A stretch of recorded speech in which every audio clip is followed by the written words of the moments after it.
Hello बच्चों, let's read the question. Two equal forces have their resultant equal to either of the force at what angle they are inclined. Here we have given four options.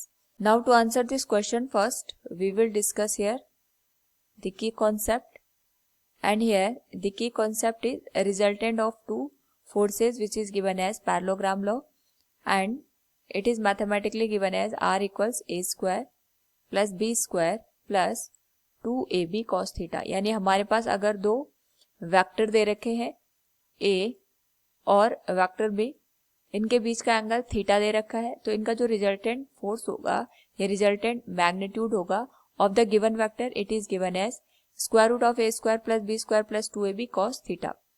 Now according to the question, हमारे पास दो equal forces हैं, have their resultant equal to either of the force. यानी हमारे पास यहाँ पे F1 और F2 की जो वैल्यू है हम मान के चलते हैं इक्वल है और इनकी वैल्यू F के बराबर है, और इनका जो रिजल्टेंट होगा equal to either of the force.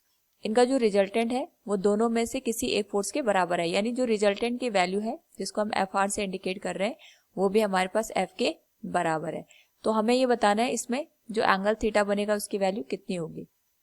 So we can write here R will be given as square root of a square that is F1 का स्क्वायर प्लस F2 का square plus 2F1 F2 cos theta.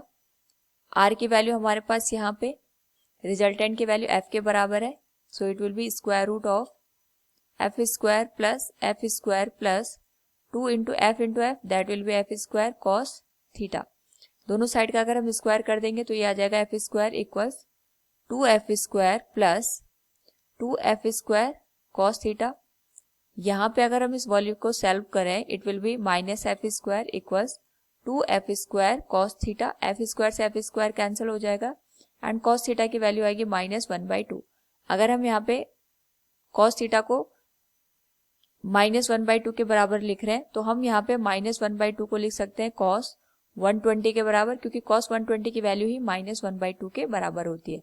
So from here हमारे पास जो angle की value आएगी theta, that will be equal to 120 degrees. So from the given question we can say here at what angle they are inclined. They are inclined at angle of 120 degree. Option A will be the correct one. Hope all you understood it. Thank you and best of luck.